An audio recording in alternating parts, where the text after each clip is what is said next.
कहानी की शुरुआत में हम देखते हैं कि कैसे जापान की रानी हिमिको अपने काले जादू से पूरे राज्य को नष्ट करने पर तुली हुई थी। अपने देश को बचाने के लिए जनरलों ने रानी के खिलाफ विद्रोह छेड़ दिया और उसे कैद करके एक ऐसे आइलैंड पर छोड़ दिया जहां दूर दूर तक कोई नहीं था। इसके सालों बाद लॉर्ड रिचर्ड क्रॉफ्ट के हाथ एक पुराना नक्शा लगा जिससे यह पता लगाया जा सकता था कि हिमिको को किस आइलैंड पर छोड़ा गया था। रिचर्ड ने अपनी बेटी को लंदन में ही छोड़ दिया और खुद हिमिको को ढूंढने के लिए निकल पड़ा। इस बात को 7 साल बीत चुके हैं और अब एक बड़ी हो चुकी लारा एक क्लब में बॉक्सिंग फाइट कर रही थी। लड़ाई के दौरान उसकी ओपोनेंट लारा पर भारी पड़ रही थी। जल्द ही उसने लारा को चॉक होल्ड में पकड़ लिया। लारा ने बहुत देर तक छटपटाने की कोशिश की, लेकिन आखिरकार उसे बैक आउट करना पड़ा। अपने पिता के गायब होने के बाद से लारा अब छोटी मोटी नौकरियां करके जैसे तैसे गुजारा कर रही थी। फिर एक दिन लारा के पिता की बिजनेस पार्टनर आना उससे मिलने आई। आना ने लारा से कहा, तुम्हें पैसों के लिए किसी भी प्रकार का इस तरह संघर्ष करने की जरूरत नहीं है। तुम्हारे पिता ने तुम्हारे लिए बहुत कुछ छोड़ा है। लेकिन लारा को अपने पिता का पैसा नहीं चाहिए था। 7 साल पहले रिचर्ड गायब हो गया था तो आना ने लारा से कहा, देखो तुम पेपर साइन कर दो ताकि हम रिचर्ड को मृत घोषित कर सकें, वरना इस तरह उसकी सारी संपत्ति बिक जाएगी और तुम्हारे हाथ कुछ नहीं आएगा। उस शाम लारा अपने पिता के बारे में सोचने लगी। जाने से पहले रिचर्ड ने लारा को एक नेकलेस दिया था जो लारा की माँ का था। तब रिचर्ड ने कहा था कि इस नेकलेस को हाथ में पकड़कर अगर किसी को याद करो तो उस व्यक्ति को पता चल जाता है कि उसे याद किया गया है। अगले दिन लारा क्राफ्ट होल्डिंग्स की बिल्डिंग में गई जहां उसे रिचर्ड को मृत घोषित करने के पेपर्स पर हस्ताक्षर करने थे। हस्ताक्षर करने से पहले वकील ने रिचर्ड की एक पहेली जिसका नाम काराकुरी था लारा को दी। लारा ने वह पहेली ली और उसे सुलझाते ही उसे एक छिपा हुआ लेटर और एक चाबी मिली। उस लेटर में लिखा था, मेरी आखिरी जगह का पहला शब्द। लारा तुरंत इसका मतलब समझ गई और अपने पिता की कब्र के पास गई। उसने कब्र पर अपने पिता के नाम रिचर्ड का पहला अक्षर आर दबाया, जिसके बाद वहां चाबी लगाने की जगह मिली। जैसे ही लारा ने चाबी की होल में डालकर घुमाई, कब्र की दूसरी तरफ एक दरवाजा खुल गया जहां रिचर्ड का सीक्रेट ऑफिस था। वहां लारा को कुछ नकली पासपोर्ट और एक पुराना वीडियो कैमरा मिला जिसमें रिचर्ड का एक संदेश था। रिचर्ड ने बताया था कि कैसे उसकी पत्नी की मृत्यु के बाद उसने दूसरी दुनिया में उससे दोबारा मिलने का रास्ता निकालने के लिए प्रोजेक्ट हिमिको पर काम किया था। वह चाहता था कि लारा हिमिको प्रोजेक्ट की सारी रिसर्च को जला दे, क्योंकि अगर यह गलत हाथों में पड़ गई तो भयंकर तबाही मच जाएगी। वहीं लारा को एक बॉक्स मिला जिसके बाहर हिमिको लिखा था, जिसे जलाने के बजाय लारा ने उसमें मौजूद चीज़ों को देखना और पढ़ना शुरू किया। उसने हिमिको और उस आइलैंड यामाटाई के बारे में पढ़ा जहां उसे रखा गया था। अब लारा को पता चला कि रिचर्ड यामाटाई ही जा रहा था और जिस कैप्टन ने उसे वहां ले जाना था उसके बारे में भी जानकारी मिली। क्योंकि लारा ने अभी तक रिचर्ड के मृत्यु के कागजात पर हस्ताक्षर नहीं किए थे, इसलिए उसे अपने पिता की विरासत का पैसा नहीं मिला था। इसलिए लारा ने अपना जेड नेकलेस बेचकर जो पैसा मिला उससे वह हांगकांग पहुंच गई। वहां वह जहाज के कप्तान को ढूंढ रही थी। तभी कुछ लड़कों ने मदद करने के बहाने उसका बैग छीन लिया।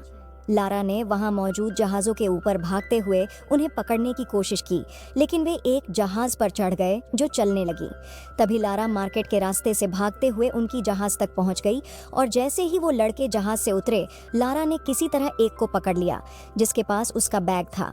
वह लड़का लारा को चाकू दिखाकर डराने लगा, लेकिन लारा एक हुक पर झूलते हुए दूसरी तरफ पहुंच गई। तभी उसे वह जहाज़ द एंड्योरेंस दिख गया जिसे वह ढूंढ रही थी। लेकिन वे लड़के अभी भी उसका पीछा नहीं छोड़ रहे थे और कुछ देर बाद उन्होंने लारा को घेर ही लिया। तभी जहाज के कैप्टन लूरेन ने गोली चलाई और उन लड़कों को तुरंत वहां से भगा दिया। लूरेन ने लारा को भी तुरंत वहां से निकल जाने को कहा, लेकिन उस वक्त लूरेन ने कुछ ज्यादा ही पी रखी थी और नशे में वह बेहोश होकर जहाज से नीचे गिर गया। लारा ने लूरेन के ऊपर पानी फेंका उसे जगाने के लिए और तभी अपने फादर का वह लेटर दिखाकर लूरेन से रिचर्ड के बारे में पूछने लगी। लेकिन लूरेन ने बताया, मेरे फादर का नाम भी लूरेन ही है और हो सकता है कि तुम्हारे फादर ने मेरे पिता से बात की हो, लेकिन मैं तुम्हें बता दूं, मेरा बाप भी गायब है। क्योंकि अब लूरेन और लारा के फादर एक ही ट्रिप पर गायब हुए थे। लारा ने उसे बताया कि वे दोनों यामाटाई जा रहे थे। लारा को अपने फादर की डायरी में कुछ कोड मिले थे जहां वे दोनों गए होंगे। लूरेन ने अंदाजा लगाया कि ये कोड्स घड़ी की सुइयों की तरह हैं। लारा ने मैप पर निशान लगाकर पता लगाया कि वह आइलैंड कहाँ हो सकता है। लूरेन ने देखते ही कहा कि वह द्वीप बहुत खतरनाक जगह पर है, वहां जाना खतरे से खाली नहीं है। तब लूरेन ने उसने कहा, वैसे भी मुझे अपने बाप से कोई फर्क नहीं पड़ता। लेकिन कुछ देर बाद जब उसने अपने पिता के साथ अपनी एक बचपन की फोटो देखी तो उसने दोबारा सोचा। तभी लारा ने वहां पड़ी कुछ चीजों से अंदाजा लगाया कि पिछली रात लूरेन जुए में पैसे हार गया था। लारा ने मदद करने के लिए लूरेन को काफी पैसों का ऑफर दिया। इस पर लूरेन मान गया और फिर दोनों ने यामाटाई आइलैंड की ओर अपना सफर शुरू किया। रास्ते में अपने पिता की डायरी पढ़ते हुए लारा को रिचर्ड के सामान में एक प्राचीन पहेली मिली। तब उसे पता चला कि हिमिको को एक बंद दरवाजे के पीछे कैद किया गया था, जिसे खोलने का तरीका रिचर्ड को मिल गया था। उस आइलैंड पर हिमिको की जगह तक पहुंचना बहुत मुश्किल होने वाला था और वहां तक पहुंचने के लिए उन्हें कई मुश्किलों का सामना करना पड़ सकता था। इस मिशन के दौरान रिचर्ड पर एक ऑर्गेनाइजेशन जिसका नाम ऑर्डर ऑफ ट्रिनिटी था, नजर रखे हुए था। यह ऑर्गेनाइजेशन तिलिस्मी शक्तियों का इस्तेमाल करके इंसानों पर राज करना चाहता था। रिचर्ड को डर था कि अगर इन लोगों को हिमिको की ताकत मिल गई तो वे कुछ भी कर सकते हैं। खैर, एक रात जब लारा की आंख खुली तो उसने देखा कि बाहर खतरनाक तूफान चल रहा था। वह जहाज के केबिन में चढ़ गई जहां लूरेन जहाज को नियंत्रित नहीं कर पा रहा था। उस वक्त लारा ने देखा कि वे लोग यामाटाई आइलैंड के बहुत करीब पहुंच चुके थे, लेकिन बड़ी बड़ी लहरें उनके जहाज को बार बार दूर फेंक रही थीं। तभी लूरेन ने लारा से जहाज खाली करने को कहा, लेकिन लारा अपने केबिन में रिचर्ड की डायरी लेने गई और वह प्राचीन पहेली वहीं पर पीछे ही छूट गई। तभी उनके जहाज की टक्कर एक बड़े चट्टान से हो गई और लारा पानी में गिर पड़ी। इस तूफान ने लूरेन और लारा को अलग अलग कर दिया। कुछ देर बाद लारा किसी तरह किनारे पर पहुंच गई और उसने देखा कि इस आइलैंड पर और भी लोग थे। तभी किसी ने उसे मारकर बेहोश कर दिया। अगले दिन जब लारा उठी तो उसने देखा कि वह एक टेंट में थी जहां मैथियस वोगेल नाम का एक आदमी था। तब मैथियस ने लारा से कहा, बिल्कुल तुम्हारी तरह मेरी भी एक बेटी है। इसके बाद मैथियस ने बताया कि वह तब तक इस आइलैंड को छोड़कर अपने घर वापस नहीं जा सकता जब तक उसका काम पूरा नहीं हो जाता। जब लारा ने अपने बैग को जांचा तो मैथियस ने उसे बताया कि रिचर्ड की डायरी मेरे पास है, उसे वह मिल गया था जो उसे चाहिए था। मैथियस ने लारा को बताया कि तुम्हारे पिता को हमने पकड़ लिया था, लेकिन उन्होंने हमारी बात नहीं मानी, इसलिए मजबूरी में हमें उन्हें मारना पड़ा। यह सब सुनकर लारा का दिल दुख से भर गया कि उसके पिता अब इस दुनिया में नहीं हैं। जब लारा उस टेंट से बाहर निकली तो उसने देखा कि कुछ कर्मचारी बम धमाकों से पहाड़ को गिराने की कोशिश कर रहे थे। जब लारा को बंदी बनाकर ले जाया जा रहा था तो उसने देखा कि लू को भी कैद कर लिया गया था और उन लोगों से जबरदस्ती काम करवाया जा रहा था। तभी मैथियस ने आदेश दिया कि सभी लोग यहाँ से कहीं और जाने वाले हैं। रास्ते में लू ने लारा को बताया कि यहाँ काम करने वाले ज्यादातर लोग या तो मछुआरे हैं जिनका जहाज डूब गया होगा और वे यहाँ आ गए होंगे, या फिर ऐसे लोग हैं जो इन तस्करों के जाल में फंस गए होंगे। इसके बाद लारा ने बताया कि मैथियस ने उसके पिता को मार दिया है। उसी दौरान लू को वहाँ के वर्कर्स से पता चला कि उसके पिता को भी मार दिया गया है। इस पर लारा ने लू से माफी मांगी कि वह उसे इस खतरनाक जगह पर ले आई। इधर रिचर्ड की डायरी से मैथियस को हिमिको के मकबरे का एंट्रेंस मिल ही गया। अब सभी वर्कर्स, यहाँ तक कि लारा और लू भी, उस प्रवेश द्वार के रास्ते को साफ करने लगे। तभी एक बूढ़ा आदमी कमजोरी से गिर पड़ा, लेकिन एक गार्ड ने कहा, बूढ़े खड़ा हो और काम कर, समझा। तभी लारा और लू उस बूढ़े की साइड लेते हुए गार्ड से भिड़ गए, लेकिन मैथियस पीछे से आया और उस बूढ़े को गोली मार दी। तभी लू ने एक रस्सी उठाकर गार्ड की तरफ फेंकी ताकि लारा को वहां से भागने का मौका मिल जाए। जैसे ही लारा वहां से भागी, एक गार्ड उस पर गोली चलाने को तैयार था, लेकिन लू ने आखिरी वक्त पर उस पर हमला करके लारा को बचा लिया। अब लू भी मौका देखकर उसके पीछे भागा, लेकिन मैथियस ने उसकी बाह में गोली मार दी। लारा पहाड़ी पर पहुंची और एक गिरे हुए पेड़ पर चढ़कर उसे पार करने की कोशिश करने लगी, लेकिन गोलियों की वजह से वह नदी में गिर पड़ी। लारा नदी से निकलने की कोशिश कर रही थी और जैसे ही वह किनारे के पास पहुंची, उसने एक क्रैश हुए हवाई जहाज का विंग पकड़ लिया और किसी तरह उस पर चढ़ गई। लेकिन बदकिस्मती से उसके वजन से वह जर्जर हालत वाला हवाई जहाज टूटने लगा। तब लारा जल्दी से हवाई जहाज के मुख्य हिस्से की तरफ भागी और विंग के टूटने से पहले वह किसी तरह हवाई जहाज की बॉडी में कूद गई। लेकिन अब पूरा हवाई जहाज ही टूटने लगा और गिरते गिरते दो पहाड़ियों के बीच अटक गया। तभी लारा को किस्मत से उस एरोप्लेन में एक पुराना पैराशूट मिल गया और जैसे ही वह नीचे गिरने लगी उसने पैराशूट खोल लिया। अब लारा किसी तरह जंगल में क्रैश हो गई, जिस दौरान एक पेड़ की नुकीली टहनी उसके पेट में घुस गई। अब दर्द में चीखते हुए लारा ने वह लकड़ी बाहर निकाली और फिर पास की एक गुफा में रात बिताने का फैसला किया। सोते हुए उसे अचानक से कुछ आवाज सुनाई दी तो वह बाहर निकली। तभी अचानक मैथियस के एक आदमी रॉकेट ने उसे पकड़ लिया। तभी लारा ने उससे बचने के लिए उसकी बांह पर काट लिया। उसने पूरी ताकत से उससे लड़ने की कोशिश की, लेकिन रॉकेट ने उसे फिर से उठाकर जमीन पर पटक दिया और उसका गला घोंटने की कोशिश करने लगा। तभी लारा ने एक पत्थर उठाकर उसके सिर पर दे मारा। इसके बाद लारा ने उसे पकड़कर उसका मुंह कीचड़ में दबा दिया ताकि वह सांस न ले पाए और कुछ ही देर में रॉकेट मर गया। लारा अभी भी इस बात से सदमे में थी कि उसने किसी की जान ले ली है। तभी उसकी नज़र अंधेरे में खड़े किसी इंसान पर पड़ी और वह बिना सोचे समझे उसका पीछा करने लगी। उसने देखा कि यह आदमी एक पहाड़ी पर चढ़ रहा था। जब वह उसके पास गई तो उसने देखा कि यह कोई और नहीं बल्कि उसके पिता रिचर्ड थे। रिचर्ड को लगने लगा था कि यह सिर्फ उसका भ्रम है, उसकी बेटी यहाँ कैसे हो सकती है। लेकिन लारा ने रिचर्ड को भरोसा दिलाया कि वह सचमुच यहाँ आ चुकी है। अब लारा को देखकर रिचर्ड की आंखें भर आईं और उसने लारा से पूछा, तुम यहाँ क्या कर रही हो? लारा घायल थी तो रिचर्ड ने उसके घाव पर पट्टी बांधी और कहा, तुम आराम करो, ये वादा करते हुए कि इस बार वह उसे कभी अकेला नहीं छोड़ेगा। अगले दिन सभी वर्कर्स ने हिमिको के मकबरे का रास्ता साफ कर दिया। तभी मैथियस ने किसी को फोन किया। सुबह जब लारा उठी तो उसने देखा कि रिचर्ड दाढ़ी बना रहा था, जिसमें लारा ने उसकी मदद की। उस वक्त रिचर्ड ने बताया कि लारा को छोड़कर जाना उसके लिए बहुत मुश्किल था, लेकिन हिमिको की वजह से वह इस आइलैंड से नहीं लौट पाया। आगे उसने बताया कि मैथियस उसी ट्रिनिटी ऑर्गेनाइजेशन के लिए काम करता है और रिचर्ड को हर हाल में उसे हिमिको तक पहुंचने से रोकना होगा। रिचर्ड ने लारा से पूछा, क्या तुमने मेरी सारी रिसर्च जला दी? तब लारा ने बताया कि उसने ऐसा नहीं किया। यह सुनते ही रिचर्ड बहुत घबरा गया, लेकिन लारा का कहना था कि अगर वह ऐसा कर देती तो कभी अपने पिता तक नहीं पहुंच पाती। अब जब रिचर्ड को पता चला कि उसकी डायरी मैथियस के पास है तो वह बहुत गुस्से में आ गया, लेकिन लारा को इस सब से कोई फर्क नहीं पड़ता था। तब रिचर्ड ने कहा, यह सब मजाक नहीं है। अगर हिमिको की कब्र एक बार खुल गई तो पूरी दुनिया तबाह हो सकती है। अब लारा ने सोच लिया कि वे मैथियस के फोन का इस्तेमाल करके वहां से निकल सकते हैं, क्योंकि इतने सारे सैनिकों से अकेले लड़ना उनके बस की बात नहीं थी।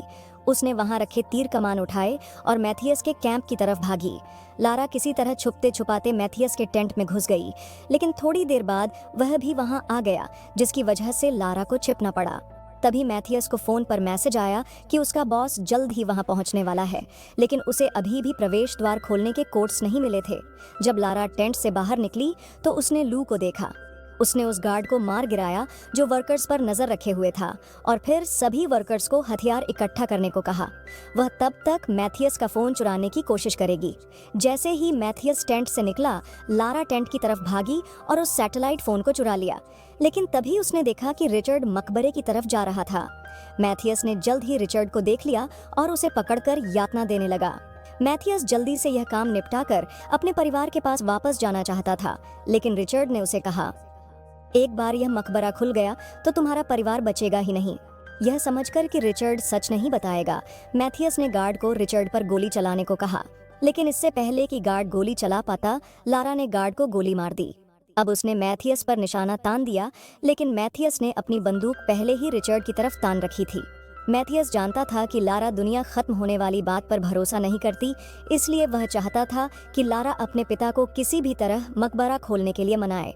बहुत सोचने के बाद लारा ने फैसला किया कि इतने समय बाद अपने पिता से मिली है, अब वह उन्हें कुछ होने नहीं देगी। तब लारा ने कहा, मैं जानती हूँ कि मकबरा कैसे खोलना है, बिल्कुल वैसे ही जैसे उसने यहाँ आते वक्त वह प्राचीन पहेली खोली थी। लारा ने दरवाजे पर लगे बेरिंग्स को वैसे ही घुमाया और एंट्रेंस द्वार टूटकर गिर गया। लारा, रिचर्ड, मैथियस और उसकी पूरी टीम अब अंदर गए। उनके अंदर घुसते ही एक तेज हवा का झोंका आया, जिसे रिचर्ड ने हिमिको की सांसें बताया, लेकिन मैथियस ने कहा कि एक आदमी की सांसें इतनी तेज नहीं हो सकती। तभी गलती से लारा ने एक ट्रिगर पर पैर रख दिया, जिसके बाद जमीन से एक भाला निकला जिसने एक गार्ड को मार गिराया। इसके बाद वो एक हड्डियों की गहरी खाई तक पहुंचे, जहां लोगों की मृत्यु के बाद उनकी हड्डियां पड़ी थीं। दूसरा दरवाजा पार करने के लिए उन्होंने एक सीढ़ी का इस्तेमाल किया। तभी अचानक एक गार्ड ने गलती से एक ट्रिगर पर पैर रख दिया, जिससे वहां मौजूद गोल दरवाजे अचानक बंद हो गए और वे सभी अंदर फंस गए। साथ ही पूरा फर्श भी टूटने लगा। उस वक्त लारा ने देखा कि एक गार्ड बाहर रह गया था, जो उस वक्त दरवाजे के की होल से उन्हें देख रहा था।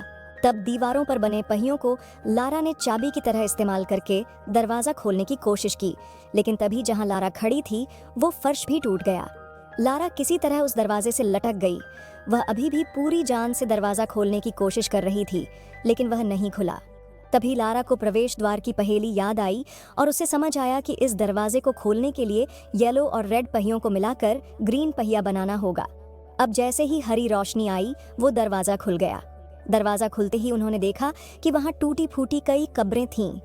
दरअसल ये हिमिको की दासियों की कब्रें थीं, जिन्होंने मृत्यु के बाद भी हिमिको की सेवा नहीं छोड़ी। ये सब बिल्कुल वैसा ही था जैसा रिचर्ड ने अपनी डायरी में लिखा था। ये देखकर लारा को लगा कि कहीं वह श्राप वाली बात सच तो नहीं है। अब आखिरकार वे लोग हिमिको की कब्र पर पहुंच ही गए। फिर से एक बार रिचर्ड ने मैथियस को समझाने की कोशिश की कि कब्र को खोलना बहुत बड़ी गलती होगी, लेकिन मैथियस ने उसकी एक बात नहीं मानी। तभी गार्ड्स ने हिमिको के ताबूत को खोला और अंदर हिमिको की डेड बॉडी पड़ी थी। अचानक हिमिको ने अपनी आंखें खोलीं और उसका शरीर एकदम से सड़ने लगा। तब लारा ने देखा कि मकबरे की पेंटिंग्स में हिमिको को दानव रूप में नहीं दिखाया गया था। तभी लारा को वह पहली वाली पहेली याद आई, जिसमें लिखा था कि जीवन वापस लाने के लिए हिमिको को मरना होगा और जिसे भी हिमिको का स्पर्श होगा उसकी मृत्यु हो जाएगी। तब लारा ने गार्ड्स को हिमिको को छूने से रोका।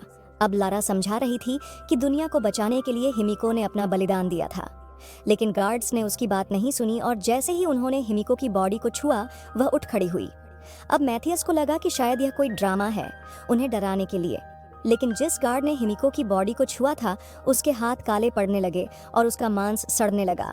इससे पता चला कि हिमिको की डेड बॉडी में कोई खतरनाक वायरस था और ताकि यह बीमारी किसी और में न फैले, हिमिको ने खुद को बंद कर रखा था। उस गार्ड का पूरा शरीर सड़ने लगा था और डर के मारे उसने गोलियां चला दी, जिससे दूसरा गार्ड जिसने देह को छुआ था वह भी मर गया। फिर मैथियस ने उसे भी गोली मार दी। यह सब देखने के बाद भी मैथियस ने हिमिको की एक उंगली ले जाकर अपने बॉस को देने का सोचा। जब वह यह सब कर रहा था, लारा ने एक कुल्हाड़ी उठाई और आखिरी गार्ड पर हमला किया। साथ ही रिचर्ड ने मरे हुए गार्ड की बंदूक उठाई और मैथियस की टांग में गोली मार दी।